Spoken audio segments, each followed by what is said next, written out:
Hey guys, I never thought I would say this, but the dad bod has become popular and cool.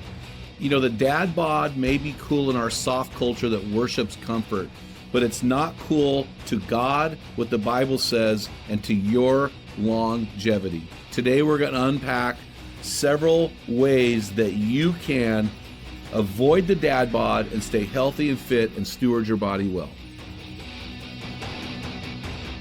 Today I want to jump into the meat of this podcast, and I want to talk about this dad bod concept that, by the way, is not biblical. It does not represent stewardship of your body. It just is a negative thing. It'll hinder you from living a long and vibrant life. You'll die sooner. You will not be your best version. And so I just want to help you in this area. I'm a guy who struggles with my weight. I struggle to stay healthy. And so I have adopted in recent years 6 health phrases for life. And I want to tell you what those are. I know we've went through this about a year ago, but I'm tweaking this and changing this. And then I want to give you 7 ways to help avoid the dad bod, okay? Proverbs 13:11 says this, and as I apply it to food, it makes sense. Wealth from get-rich-quick schemes quickly disappears. Wealth from hard work grows over time. Now, I just want to start by saying, if you want to be fit and healthy, steward your body well, and avoid the dad bod, listen, any get slim, get fit quick schemes are garbage. Do not waste your money on them. They are garbage. They are not sustainable, and I'm going to explain why later. But here are my 6 health phrases. I try to live by them. Here's the first one. Sugar is poison. And by sugar, I mean refined carbohydrates. These are poison. They feed cancer.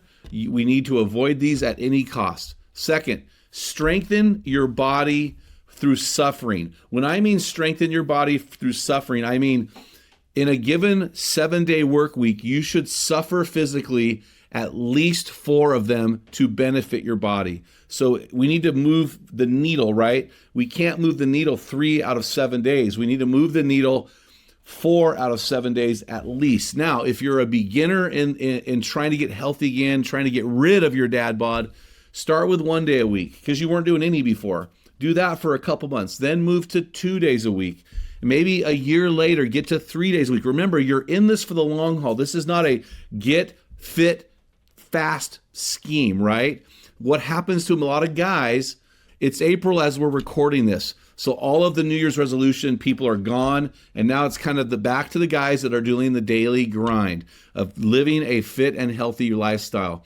If you cannot sustain your suffering because you jump in from a sedentary life to a 5 or 6 days a week of working out, you're not going to be able to hang.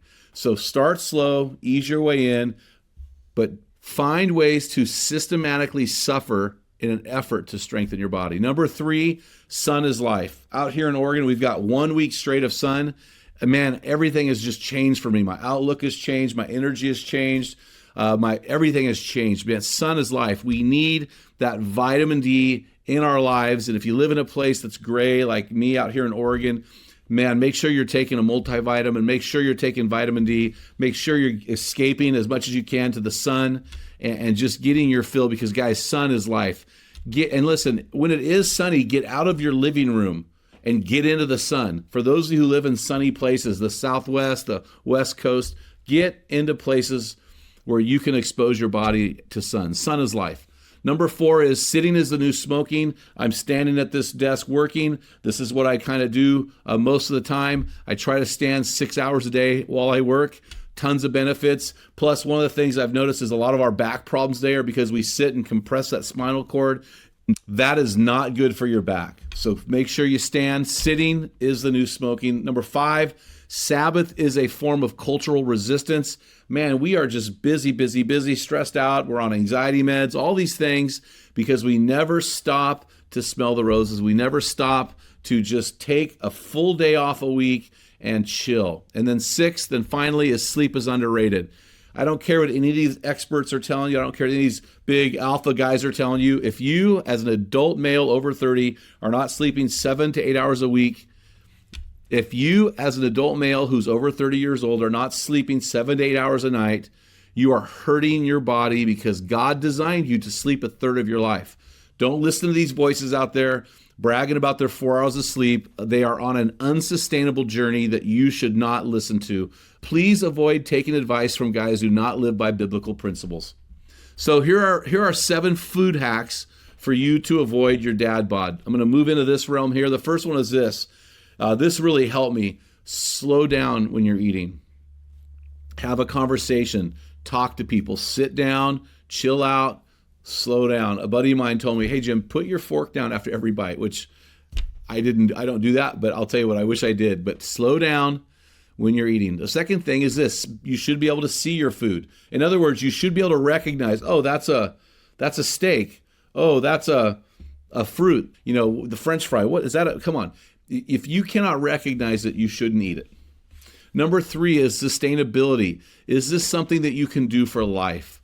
A lot of these extreme caloric restriction diets are not sustainable. They're not financially sustainable. They're just not sustainable. So make sure that whatever you do, make sure you are doing something that is sustainable. Now, I understand getting in there hard for about a couple months and kind of getting building a base, but you have got to get to a stable, sustainable model. Number 4, science supported.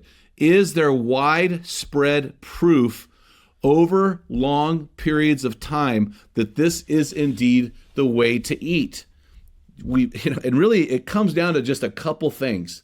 It really does. It comes down to things like a paleo diet or a Mediterranean diet. What are some things that are sustainable over long periods of time? Number 6 is it safe? Like I said earlier, anything with extreme caloric restriction, anything that's going to have you eating chemically created things is not safe, and you should avoid those at all costs. And then number 7 is it Sabbath proof? In other words, does it allow for a cheat day?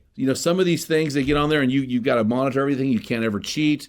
Listen, you should have a day of resting and from everything. So making sure that your food, your diet is indeed Sabbath proof, because guys, we are all about moderation. If it's extreme on one end, it probably is not something you want to do, because it's probably not sustainable. So guys, I hope this helps you to avoid the dad bod, or if you've got the dad bod, to get rid of the dad bods. Until next time, feel the wet sand on the arena floor, hear the deafening roar of the crowd, taste the sweetness of victory, smell the stench of battle, get in the game, get dirty, grind it out, watch what you put in your mouth, and be a man.